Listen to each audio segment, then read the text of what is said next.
Hi, I'm Garm One, and this is Midgardia's Cool Crowdfunding Show. I'm here today with Owen and Adam. How's it going?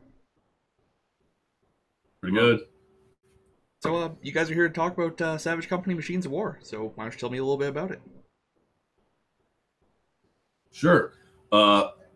Machines of War is the second large book in the Savage Company campaign setting, and series of books for Pathfinder and 5th edition. Do you want to tell? It's our second crowdfunding project, but it's like our 12th publication. Yes. It's a full sequel to our original campaign setting book, but we're also getting a little ambitious, and we're doing the first piece is actually a standalone miniature war game, and then that's going to mesh into Pathfinder and 5e as well. Yeah. By full sequel, I mean 250 to 350 pages, where you have races, classes, equipment, guns, weapons, spells, and vehicles and magic items. Just all the things you find in an actual full RPG book. And then on top of that, we have the Machines of War stuff, which is the standalone war game, which you can play that as a competitive war game between you and a friend, or you and several friends. But the rules are designed so that you can seamlessly move between war game scale and normal RPG scale. So you can integrate your giant stomping robots into your regular Pathfinder or 5e game. Sort of like an alternative option for mass combat, but not on the same scale. Right. Right. I love your giant stompy robots, by the way. The designs are very, very excellent. Thank you. We spent a lot of time on those, so yeah. And you haven't even seen the crazy ones yet. Right, that's You've seen one faction. The normal, conventional ones, because in the world, Savage Company is also the fictional mercenary group run by a bunch of orcs. And their business is Savage Company, and they are mercenaries for hire. And we've introduced 4 other new factions that all have their own very unique and iconic style. So the orc boys, the Savage Company, they're very inspired by World War I and II armor. So like Sherman tanks. Yeah, green paint, steel. Yeah, diesel stacks, diesel and steel and oil and green paint and big guns, and that's the orc stuff. And then all the other factions are extremely divergent, so you're going to get a huge amount of different types of things. So we just went to the most important ones. Stick with the guys that we already know, and then we'll expand out as the Kickstarter goes. We'll be able to reveal a lot more. So I'm just super excited just to roll those out as they get unlocked and everything, because they're going to be very cool. Yeah. I mean, if they're anything like what we've seen so far, Absolutely. I guarantee you, if you like it already, you'll love whatever else comes out. Different styles for different folks, but they're all very cool. Yep. Yeah. I mean, when I used to play Warhammer 40,000, and I always played the Tau. So. Oh yeah. Love those guys. Also, even in the basic Savage Company 5e book, you got, the Thrash Cannon, the Thumpster, and I fell in love with those designs, I'm not gonna lie. They're very orky, yes. Yeah.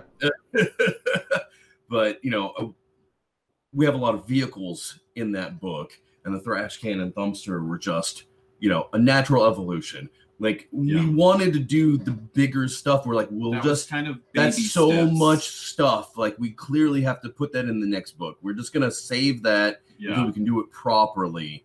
And so Thumpsters were like a baby step towards Machines of War, but still could work with classic RPG rules, right? Vehicle rules, because it's a normal character to make the size to make giant mechs work.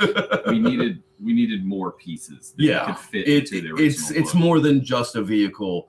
When you get really big, because so the ones you've seen so far is the light war machines. They are huge size. So for everybody, to put this in perspective, the Thrash Can is a vehicle for small characters, and it is a medium size. It's basically a medium size. So a creature in a trash can is like, it's the same size as a medium person, right?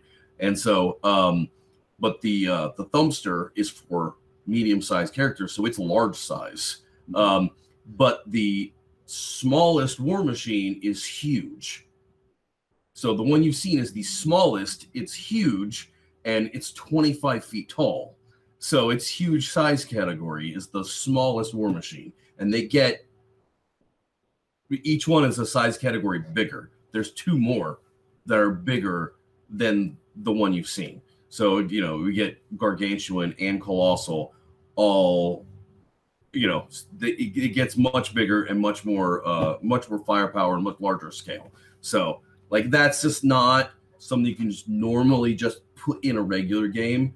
You need to have other things to support it, to do it in a fun way, and not just, you know, here you get to drive Mecha Godzilla, just destroy everything, because everything's trivial now. And like, there's no point, there's no sense of scale anymore in a regular game. If you look at the ways it's been done before, when they made a tank for Rasputin Must Die, we've seen the stats for the tank. Oh yeah, it works with regular vehicle rules, but you have a choice. Like, do you nerf it so that regular party combat can defeat this vehicle, right? Or do you buff the party with some other thing, give them crazy good or weapons, do you just allow it to just, it's an instant TPK if you don't run away? Or is it an avoidance obstacle where there's a tank over there, so don't go there, right? Right. There's a lot of there was options on how you could do that before, and it wasn't much fun. Right. it's yeah. So yeah, to get to this power level, then having a full rule set to support it and to allow things to be a reasonable challenge instead of just rocket tag, makes it more enjoyable for everybody. Right. So why don't you take me through an average turn of Machines of War? Okay, so if you're playing it as a standalone war game or as mass combat, each side has their own initiative instead of each unit. So you run as, which is very normal war game stuff. So who goes first and whatever. All right, so you have each side has their initiative, and whoever goes first, each unit has, its own stat card, and everything gets 3 actions. So you can spend those actions as a movement, or you can spend it as an attack, or you can spend it as a different action, like activating an item or something like that. Because there are accessories that you can have on your war machine that aren't guns. So, so to activate something, that would cost one of your actions. And so you would just, normally it would be like a scenario, would be like a squad, right? So you have like 3 or 4 units, or if it's a party, let's say there's 4 of you, each of you has 1 war machine, so you go through each person for your side, and then the other side acts. Key stats are, you have your movement speed. So if you have a movement of, let's say, 10, you can move 10 spaces or 10 inches, because it uses either free movement, which is base to base measurement, or you use a hex grid, and each hex is 1 inch. So it's very normal that way. And then weapons have their own amount of range, and there's 3 different damage types, and different units will have some amount of armor that allows for a little bit of low amounts of damage reduction. And then they all have their statistics to hit and their armor to get hit. So it's very normal, but it's designed in such a way that it doesn't slog. So things can generally move decently fast on the map, and hit points are not overly large, and the weapons are punchy enough that engagements move quickly. It's the rules are simple, and the time to kill is low-ish, so the game runs quickly. You can read the rules and play several games in one evening straight out of the box, not knowing anything about the game. Like, it's supposed to be easy to learn and fast to play. Right, so it's a fairly solid mid-ground between, like, if you have a background in, like, D20 games, but be it Pathfinder, 5e, or what have you, you should be able to pick it up pretty quick. It'll make total sense. It'll feel very familiar to Pathfinder and 5e players. It's going to be more simplified because you're not going to be doing, grapples and tumbles and stuff in combat. Right. You're in a war machine. Right. So a lot of the vital parts that you'll recognize, but there's not really any complexity to the actual mechanics of the fighting. All of the complexity comes in the customization that you can do with your actual war machines. Deciding the loadouts. Because each war machine has a capacity based on size, and then you have all these different weapons. Some weapons are faction specific, some are not. A lot of them are common. And you have all these weapons, all of these different items that you can have that will change how combat works. And then you have all of these different, you can adjust your ammo capacity as well. And so there's the amount of customization and strategy that you can do with that is huge. So the rules are simple, but you can really crunch if you want to. It's there for people who want to access that and want to dig in deep and do, like, I would say complicated, but want to, really tweak and build their own, giant tanks exactly how they want. That's there in there, but then it's not required though, because the game itself is relatively simple and fun to play, and you can just go and, beat each other's robots up if you want to. But, you can tweak and be like, oh, well, I'll use this to counteract this. And, there's a lot of, the crunch is there if you look for it, but it's not required. And I think that's kind of one of the strengths of this game, is that it's rules light, but also rules deep for people who are looking for it. Right, like if you wanted to, integrate it with the 5e thing, you could have like whole subquests about, getting new equipment for your mechs for the mass combat stuff or whatever. Oh, absolutely. Yes. Yeah. Oh, yes. And like, you could go on quests to like steal faction specific weapons from a rival faction. There's so much to do. Yeah. Excellent. Yeah, and like one of the backers was asking this yesterday, I think. He's like, I want to do a game where, we have a team and each of us has a war machine and we go and suit up and then go fight. We fight battles as a normal party, but then when the time calls, we go and jump into our robot suits and go fight other things. And I'm like, yes, absolutely. And I try to lay out, I'm like, right off the top of my head, I could think of like, 3 different ways that this works. Like, you can play as a normal party that then also all gets into war machines and goes and fights, and you do war machine combat and normal gameplay side by side. You just do one and then do the other when the time comes for it. That's totally fine.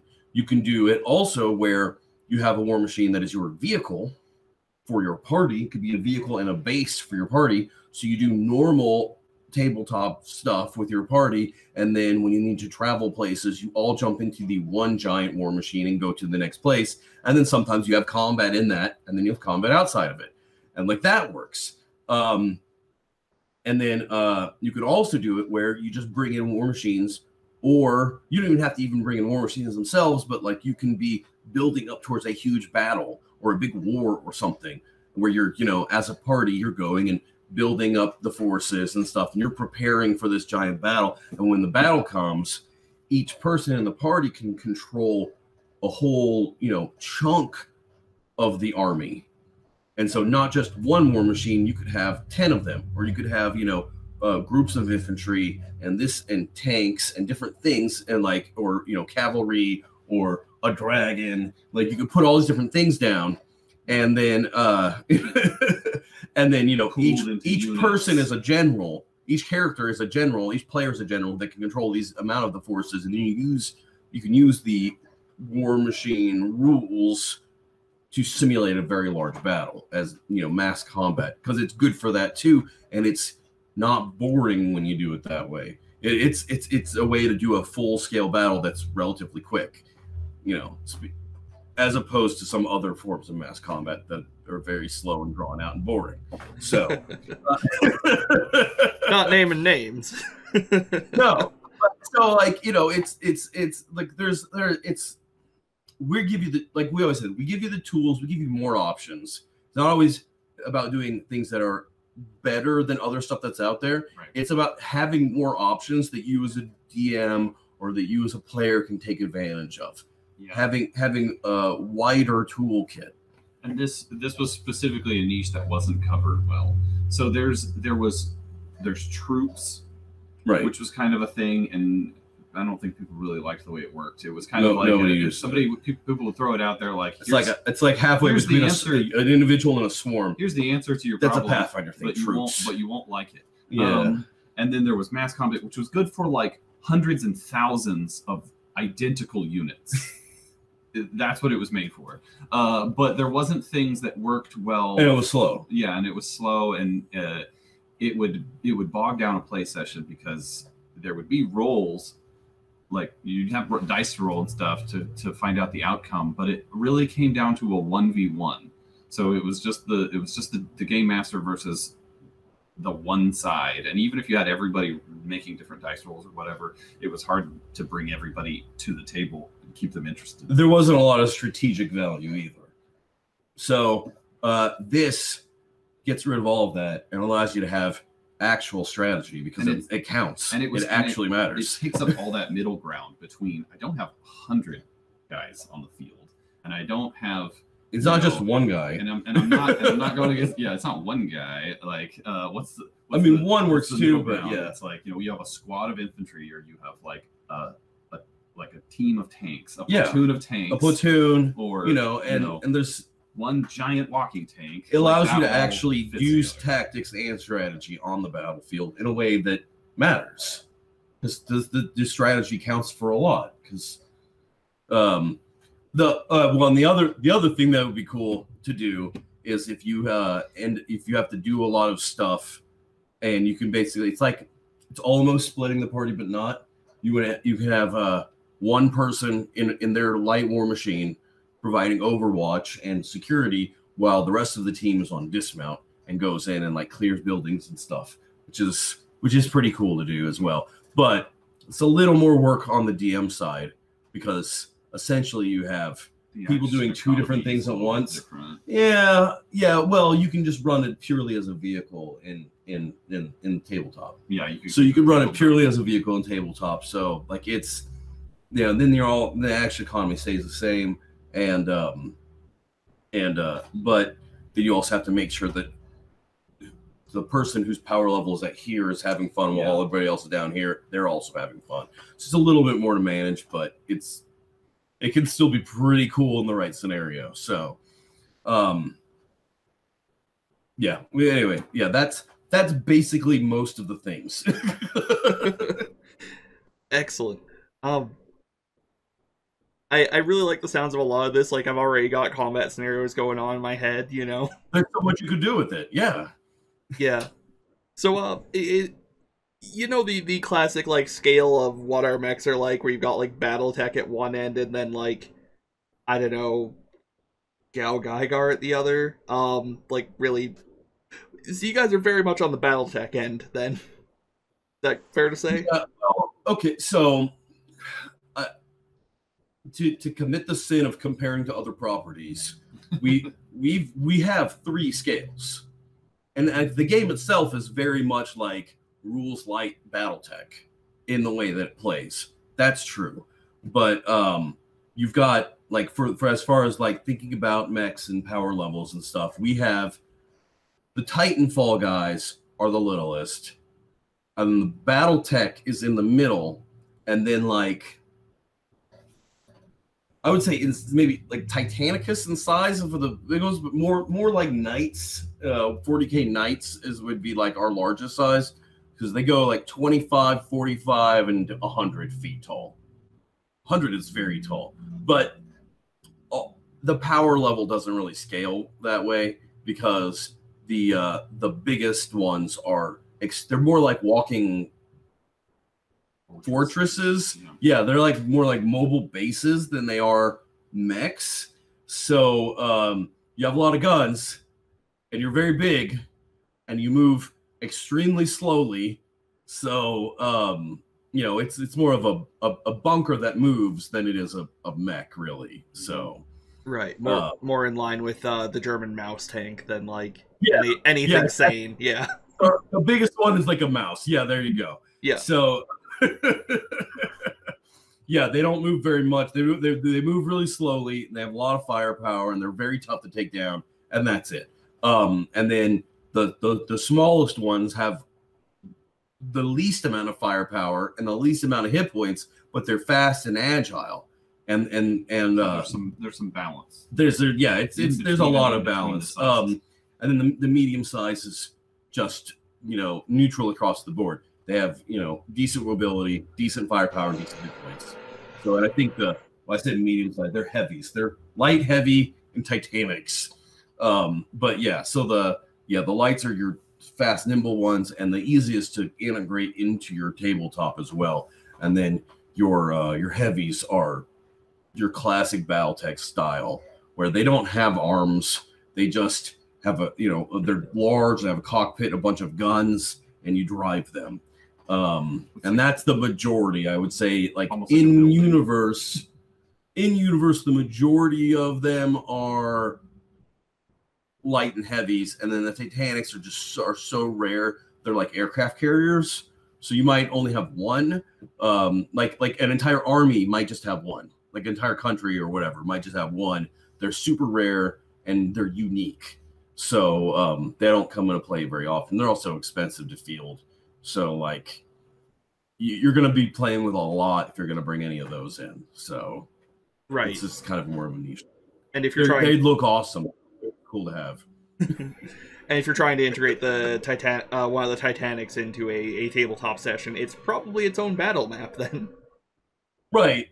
Well, so it depends on how well the Kickstarter does. One of the things we're talking about doing is including actual battle maps for multiple layers of a Titanic war machine, so that you as a party can go infiltrate and use a Titanic war machine as a dungeon to go inside of it and go level to level. Alternatively, if you were fighting it on hero scale versus a Titanic, yeah, it would be a huge boss. It's 100 foot tall. It's the size of a tower. I mean, like there are monsters that size, but you know, it gets a little there are hairy. Buildings that are smaller, so it gets a little hairy when you're trying to fight monsters the size of a building in any scenario. Well, that's armor. But that's one of the things we did talk about doing interior battle maps for an actual war machine, the one of the Titanic, so that you could do a mission where you have to get inside of it or something like that. So, and then we get some cool art of the inside of those things too. Yeah, slice them up. Yeah, it'd be really cool. Do like a isometric, cutaway view, like the holiday special map. Yeah. Did you see that one? I don't know if you saw that.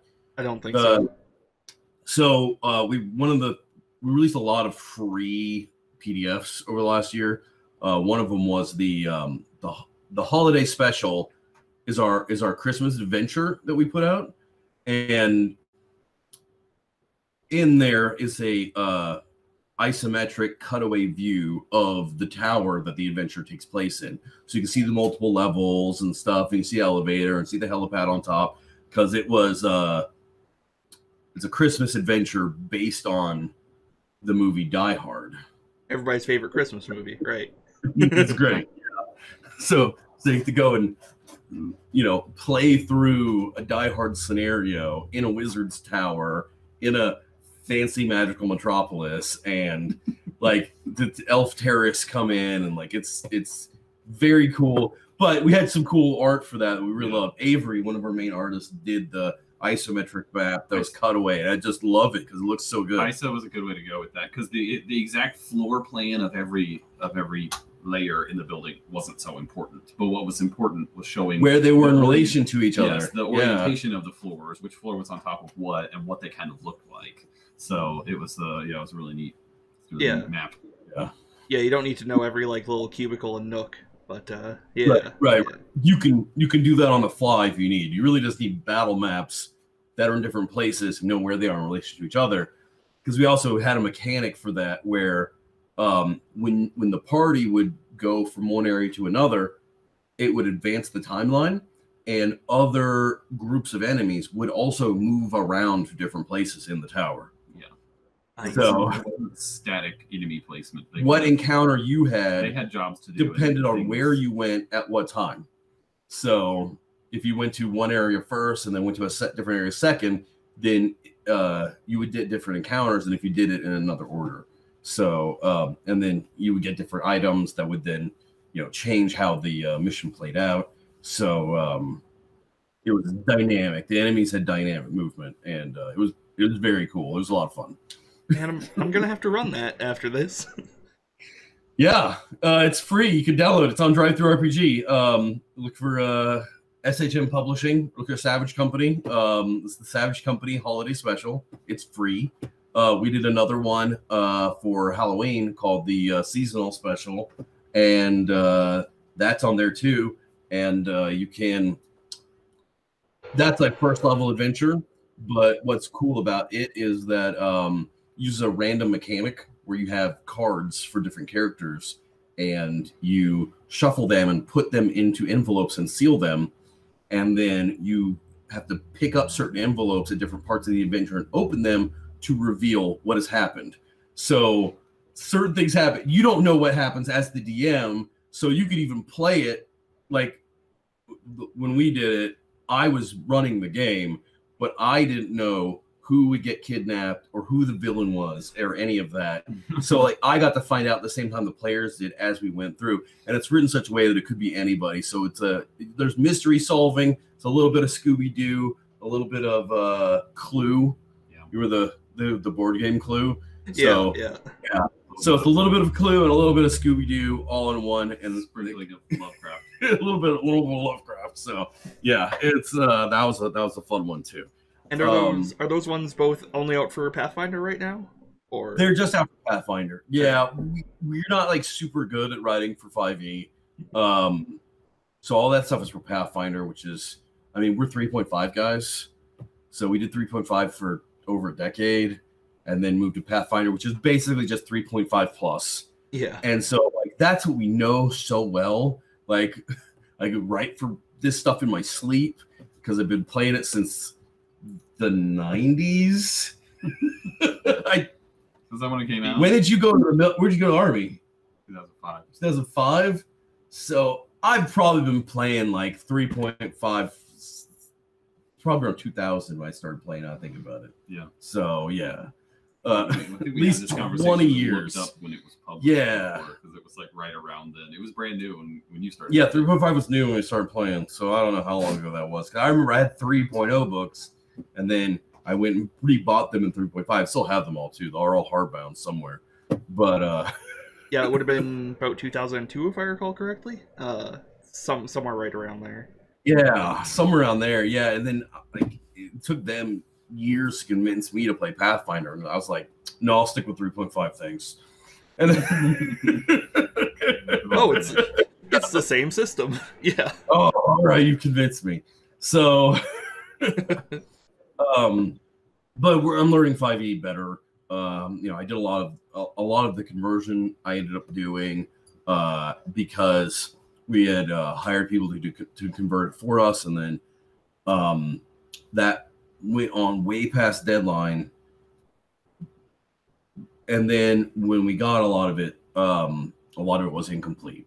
So we went through and had to fix a lot of that, and I brought in help, and I had to go through this a month of every night after work. I'd be here on the computer until 1 a.m. working on the 5e version until I knew what I was talking about, and we got it all finished. So I was like, all right, well, let's get it out there so people can stop waiting, and then if there's any corrections, because we went through weeks of corrections just to get it all ready, but obviously some stuff slipped through. So we'll Yeah, But, it happens.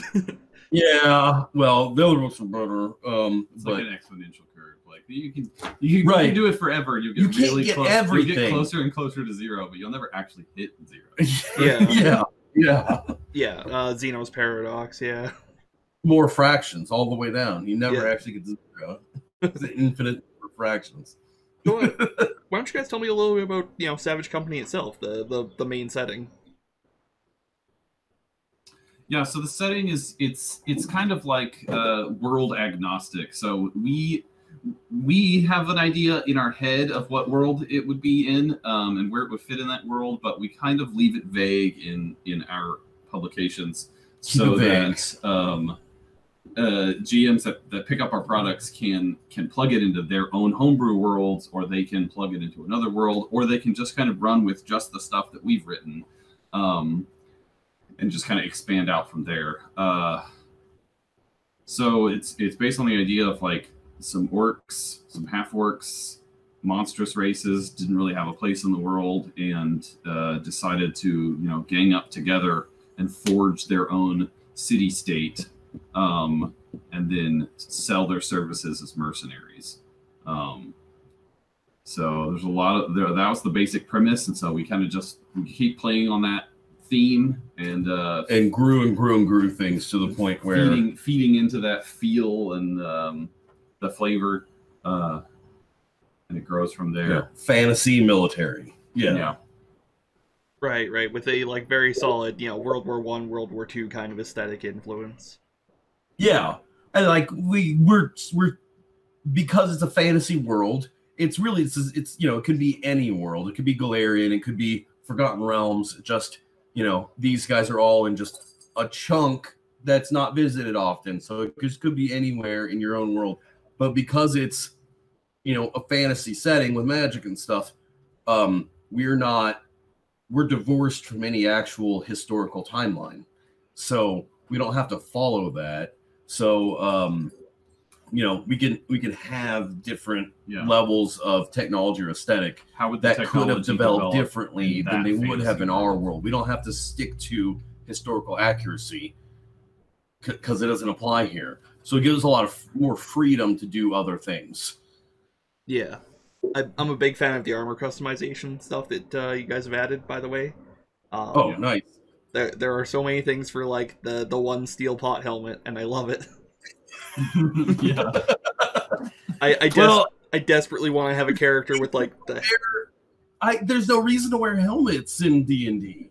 Like some armor comes with helmets and some does not. Yeah. But it doesn't do anything. You can assume that it comes with armor or helmets, but it's just there's no reason to wear it. You wear no helmet or not. Like, it's just and we're like flavor thing. We want of all our characters to wear helmets because it looks good.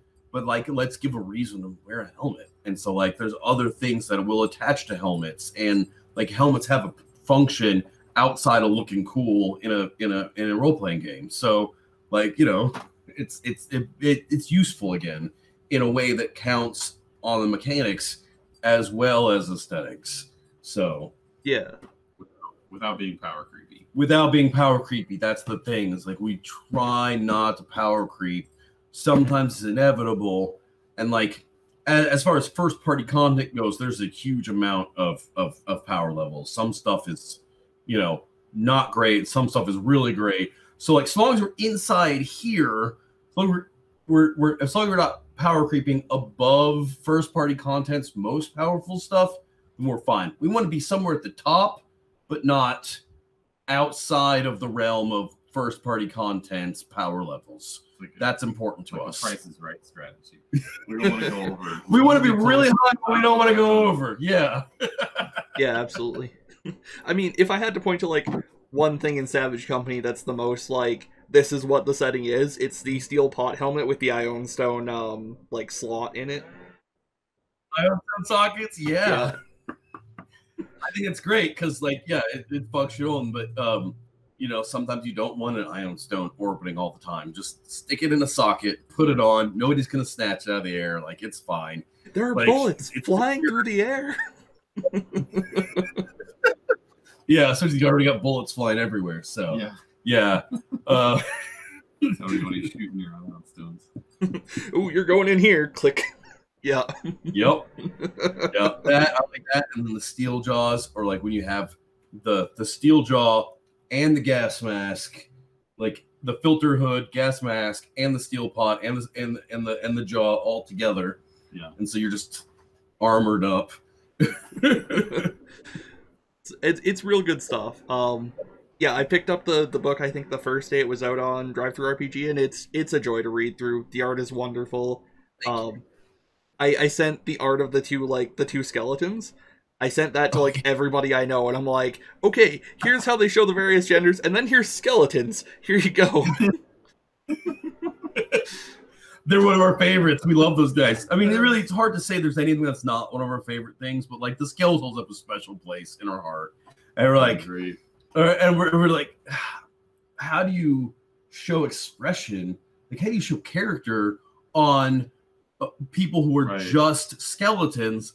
And so you don't want them to be just flat, two-dimensional, no attitude or whatever. So we put gear on them. They don't need to wear clothes, but they wore some functional gear. And then I mean, players will probably have armor on, but yeah, they had functional gear. And then I don't know if you have read the short stories. I kind of skimmed them. That's fine. I mean, that's fine. It's there for people who like that stuff. The short stories we think really expand on the world, because it gives you like a glimpse into a window of here's a short moment of time in the world rather than telling you about the world. It puts you there. But in one of the stories, there's a skeletal, and he is drinking and smoking constantly, and like that's like a core part of his character. And like that's kind of like how we decided to show the skeletons. I'm like, it gives them character. It shows, it allows them to do things because they don't have facial expression. The drinking is extra hilarious because they don't have lips or an esophagus or a stomach. They just just throw it and splashes down their bones. Yeah.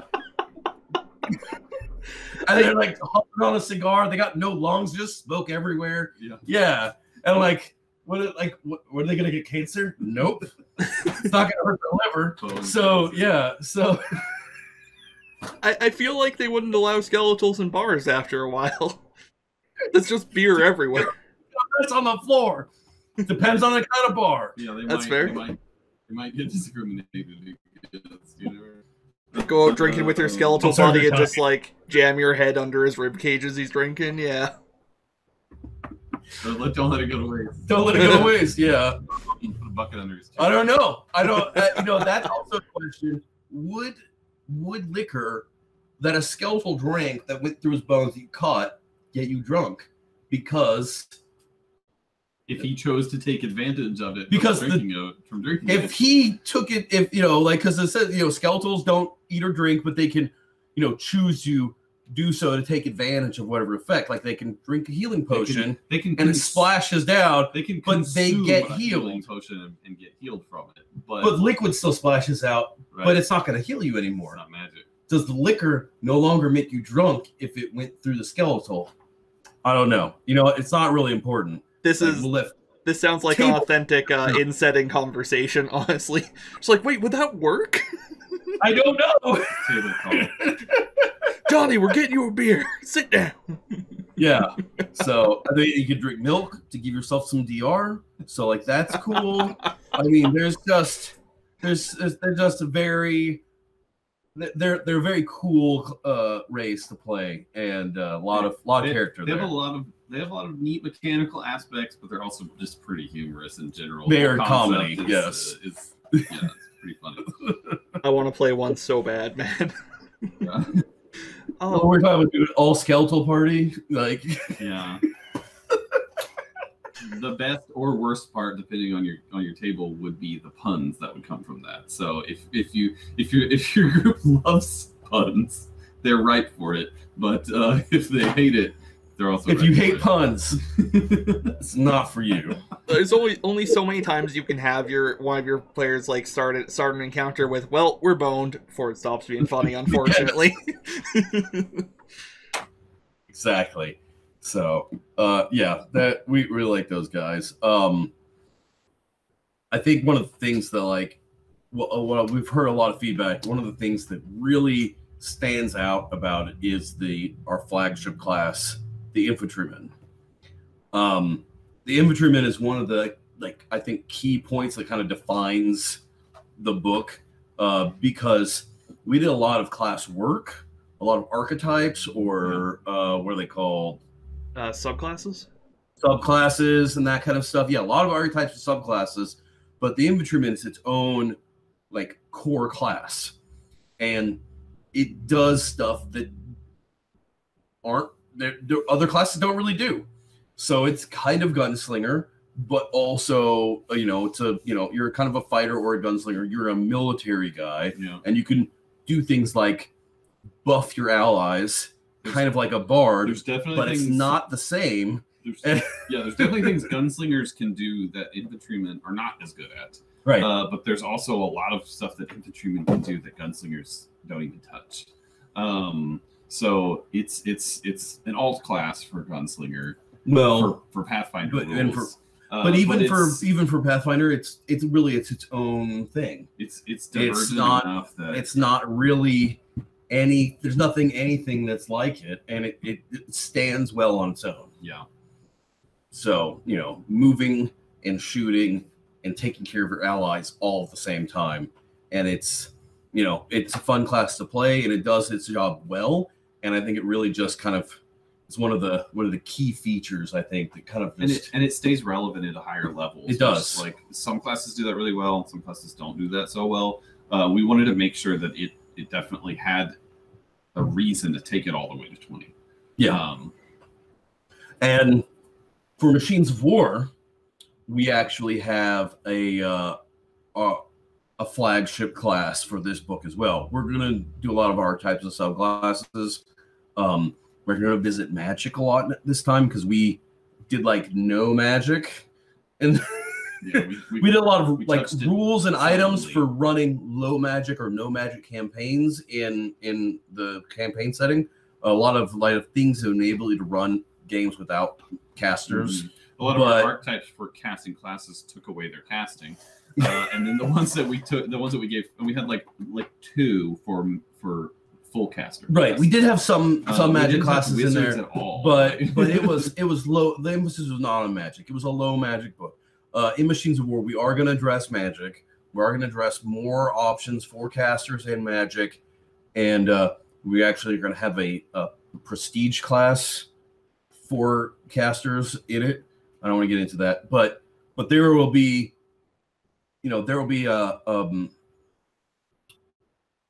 a wizard, a sorcerer, a witch, or a warlock archetype, subclasses. There will be new options for all of those that are similar but different.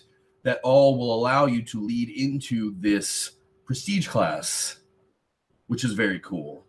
And for gunpowder mage, prestige class. So these different things that allow you to spec into that. So there's this prestige. The prestige class is cool, but you can get into it several different ways, and so you have a lot of options there. And so each one will have a different feel in the kind of the same general direction. But casting and firearms are not directly opposed. Right. Instead of combat versus casting, you can kind of blend them together, but not in a way like a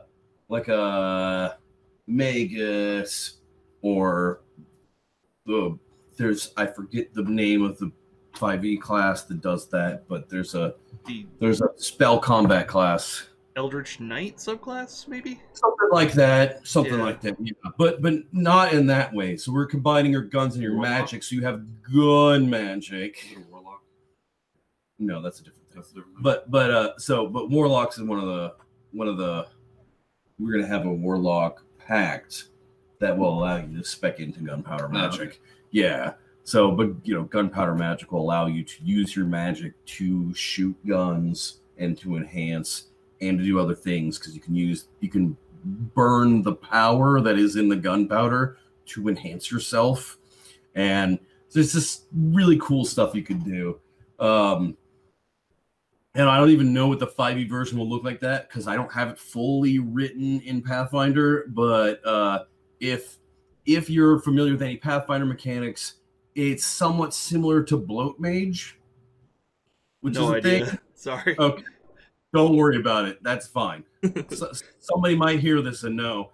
But yeah, so Gunpowder Mage is kind of similar to Bloat Mage, but it's its own thing. Anyway, so but what I'm actually excited about is not the magic stuff, which is cool. We have a flagship class for Machines of War, which is the Pilot class.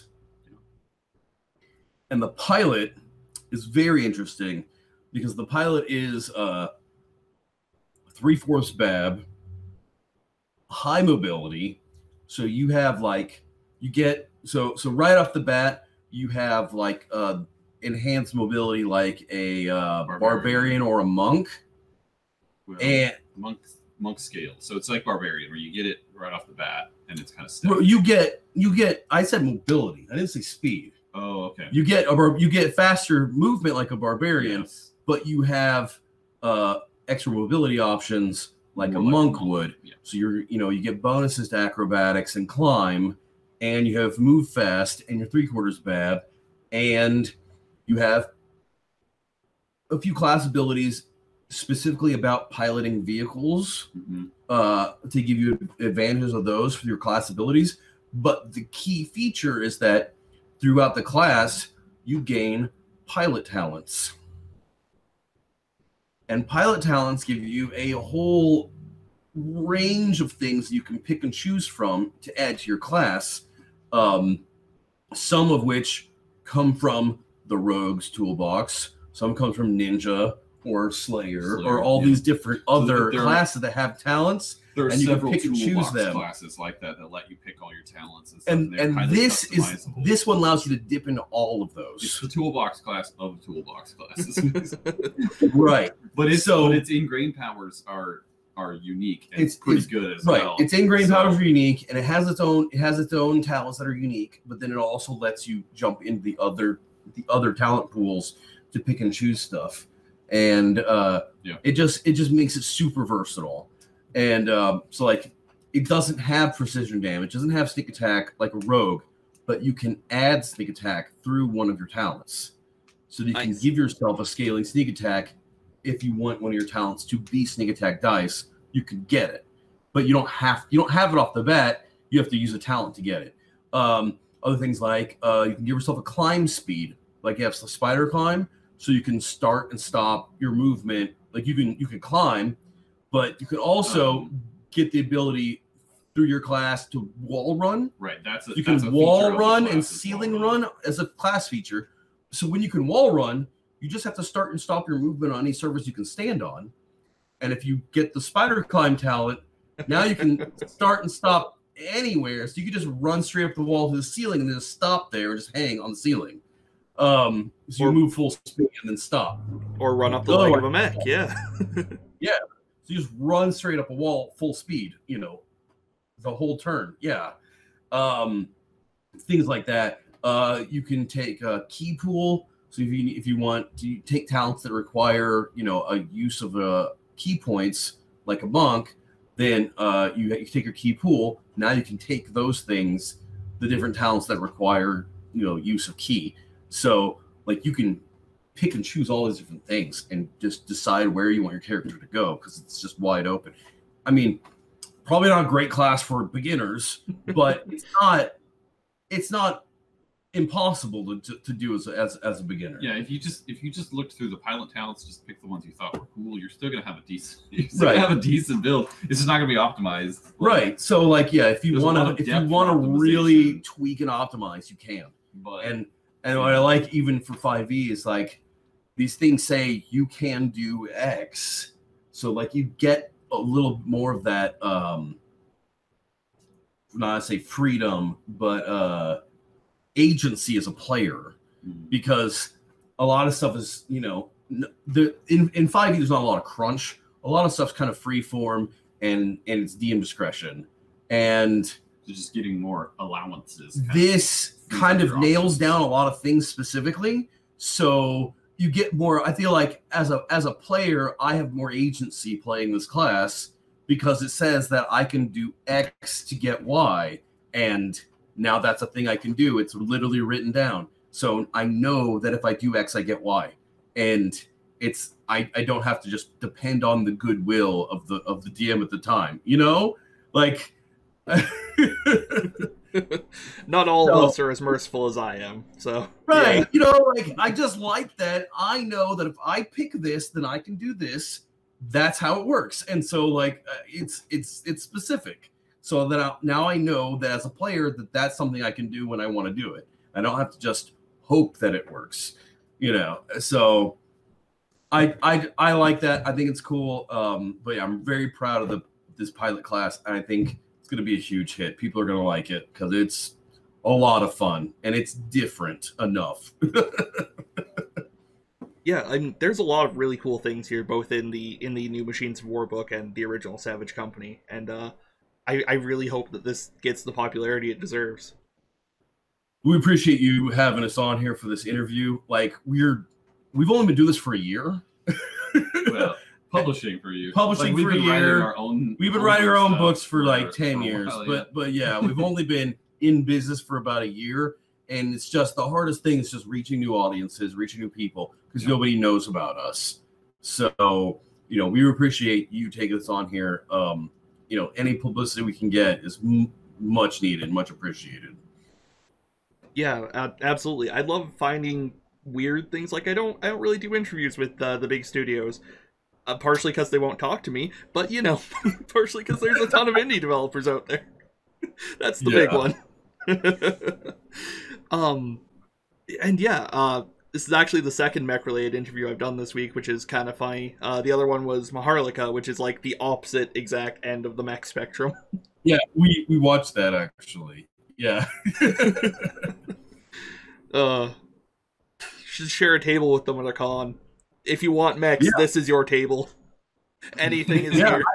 I can't wait for cons to come back. Like we had planned to do a big tour and just travel and have books with us and everything. Try to, you know, get as many eyes on our stuff as possible. We'd cosplay. So whatever. Yeah, we're gonna cosplay as orcs. Nice. Like we're both over 6 feet. I was gonna wear platforms and like I was trying to like get myself to be like 7 foot tall in costume to as just a giant orc and just muscle suit, big old fake head and giant feet, green body paint, walk around 7 foot tall, yelling about Savage Company. Yeah, but like can't wait for cons to come back so we can go on tour and try to, you know, show people our books. We want to go to Dragon Con, and so yeah.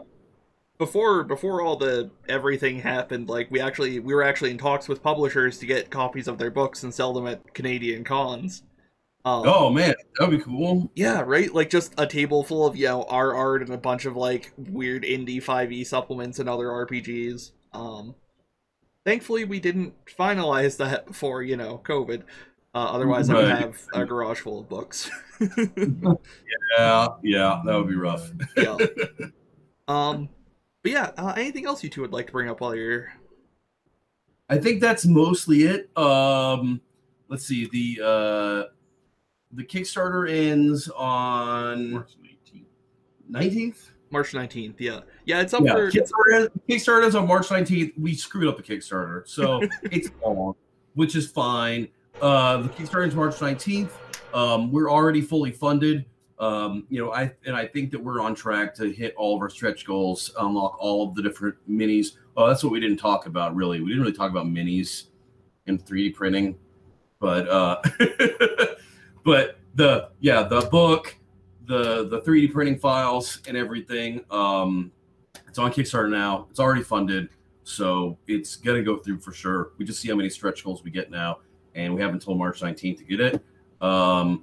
And if you need the URL, you have a redirect from our URL. So you can just go to wekillpeopleformoney.com, and that will send you to the Kickstarter. Everyone's always so surprised that wasn't taken. But we were too. Yeah. It was available. Yeah. That's also Instagram and our Facebook, facebook.com/wekillpeopleformoney, Instagram @wekillpeopleformoney. So that's our orc mercenary tagline. That was the Savage Co motto. The Savage Company, tagline is "We kill people for money." So there you go. Man, if they have like a full crest with like that as the pseudo Latin motto, I will get that on a T-shirt. We should do a T-shirt. Well, we have logos and stuff. I don't have any here. I wish I had. So Scapulae. It's not even in the book. We never put it in the book officially. So you gotta understand, we played as Savage Company for years before we started writing it as a book. It was our weekly homebrew campaign where we would take turns DMing sessions. Most of the stuff in the books we wrote for our own games because it didn't exist, and then we put it into a book. We each had characters, and so we were orc mercenaries, and one of the things that the ranger would do, he would collect all of the scapulas, the shoulder blades, from anybody we took out, and clean them and bleach them, and then he would carve, it says Savage Company on one side, you flip it over, it says "We kill people for money," like carved into the bone. I think rub some ash, some soot in there so that it's dark on the letters, so you can read it good. And then whenever we had to make like introductions to some nobleman in a new city or whatever, we'd give them our card, business card. Yeah. Then some people they'd be floating around. People would be like, "Oh yeah, I have your card," and they'd wave this humanoid bone in the air. It's a human shoulder blade. It's fine. That's amazing.